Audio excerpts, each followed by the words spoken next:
On the morning of November 4th, 1396, 6-year-old Isabella of Valois was dressed in a magnificent blue velvet gown, adorned with pearls and a jewelled diadem, an outfit fit for a queen. She had spent weeks imagining this moment. In her games, she had already practiced being the great lady of England, but on this day, she could not stop herself from crying. Clutching the doll she had brought from France, the little girl struggled to hold back her tears. For today, she was to marry King Richard II of England, a man 22 years older than her. How did a marriage that shocked medieval Europe come to be? And what was life really like for the child queen? That's the story we'll explore in today's video. Don't forget to leave a like, and let's dive in. Isabella of Valois was born on November 9, 1389, into the French royal family, as the eldest surviving child of King Charles VI and Queen Isabeau of Bavaria. At first glance, her childhood should have been a happy one. She was, after all, a princess of France.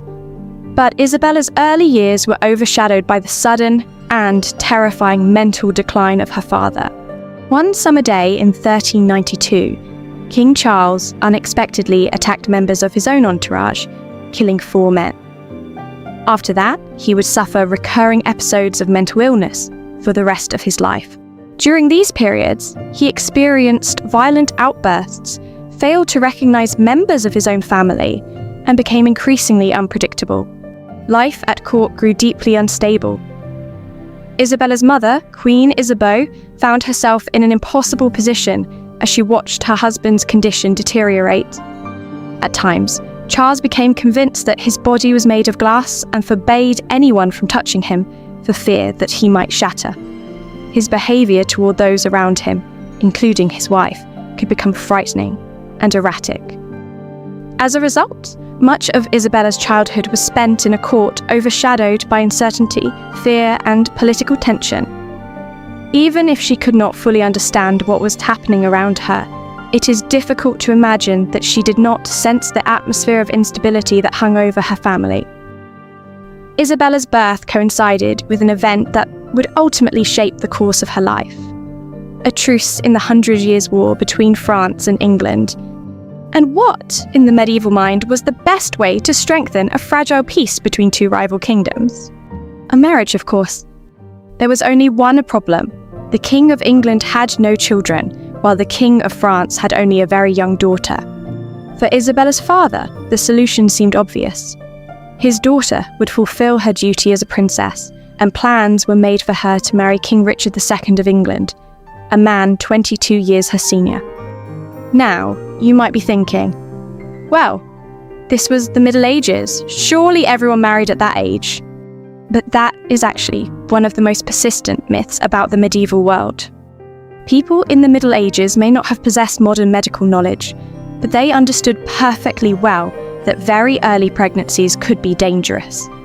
In fact, noble girls were often betrothed young, but did not begin married life until they were older.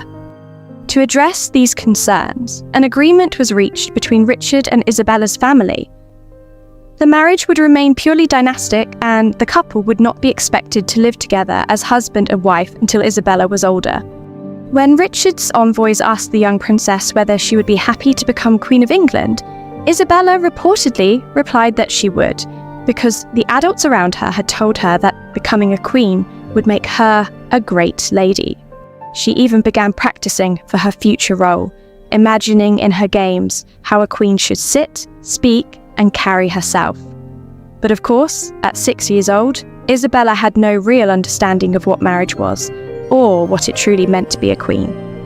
Of course, to a modern audience, this entire story sounds deeply uncomfortable. Many people might immediately assume the worst about Richard. But in reality, Richard seems to have approached the marriage as a political arrangement. It helped secure peace with France, and, from his perspective, it gave him the chance to raise and educate the future queen he hoped would one day stand beside him. There was another factor as well. Even during Richard's first marriage to Anne of Bohemia, who died during a plague outbreak in 1394, rumours circulated that the king preferred the company of men and may have been homosexual. If there was any truth to those rumours, then this marriage may have been, at least in part, a convenient cover as well as a diplomatic arrangement.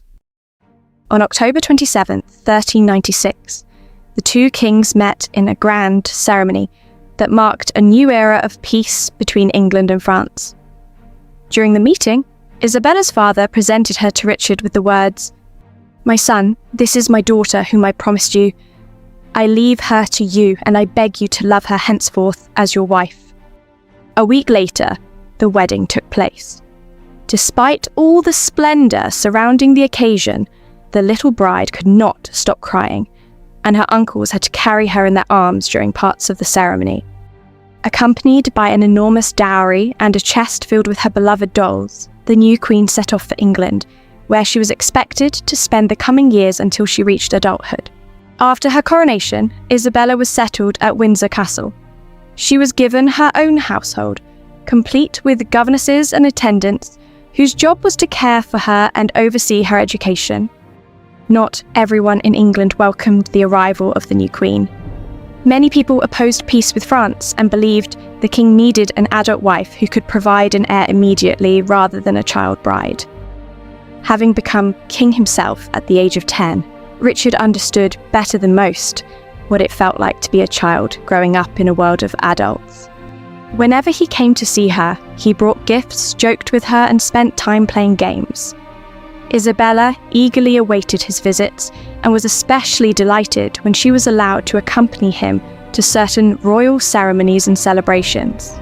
Perhaps by the time Isabella reached adulthood, the two might have gone on to live happily together. But fate had other plans. Just 3 years later, Isabella's uncle, Louis, Duke of Orleans, became the dominant political force at the French court, effectively taking control from her increasingly unstable father.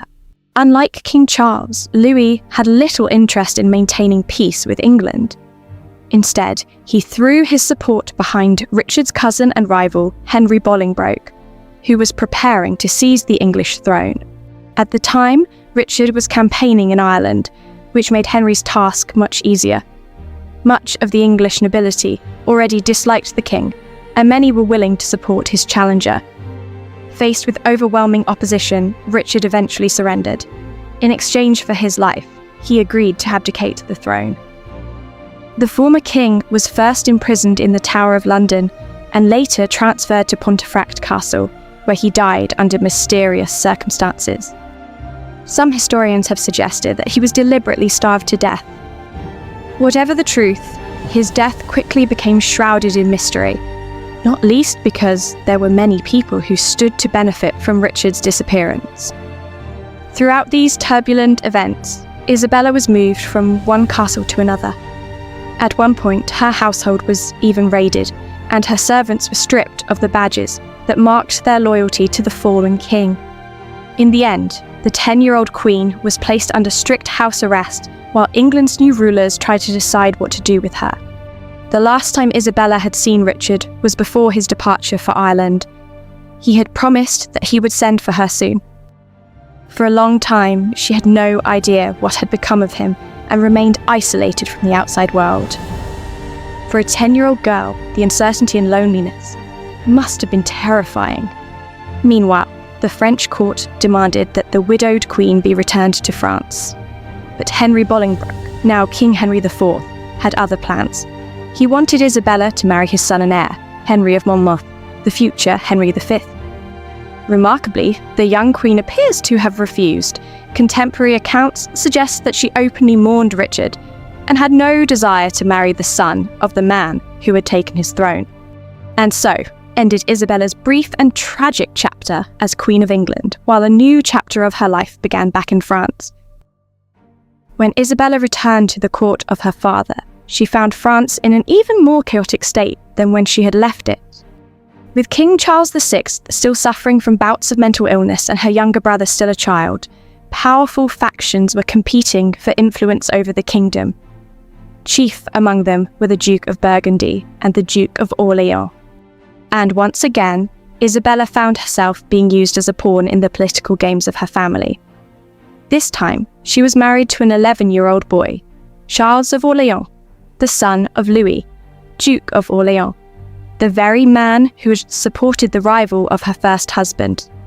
For Isabella, the match must have felt like a step down. Not long before, she had been Queen of England. Now she was expected to become the wife of a duke's son. Sadly, Isabella's life, which had begun with so much drama and upheaval, would be a very short one. In 1409, she died just 3 days after giving birth. She was only 19 years old. And yet, although Isabella's own story ends here, her connection to history does not. Her daughter, Joan of Orléans, would go on to marry the Duke of Alençon, one of Joan of Arc's most loyal companions. Isabella's second husband, Charles of Orléans, would later be captured by the English and spend 24 years in captivity, including time at Pontefract Castle, the very place where Richard II had died. Meanwhile, Isabella's younger sister, Catherine of Valois, would marry Henry V of England and become Queen of England herself. After his death, she would marry Owen Tudor, becoming the ancestress of the Tudor dynasty. So, perhaps Isabella did not have the opportunity to accomplish much during her short life, and perhaps she is remembered today mainly as a child queen. But in her own way, she helped set in motion events that would shape the course of English and French history for generations to come. Did you know the story of England's youngest queen consort? And do you know of any other princesses who had to leave childhood behind and wear a crown at such a young age? If so, share their stories in the comments below. Before you go, don't forget to leave a like and subscribe to the channel. I'll see you in the next video.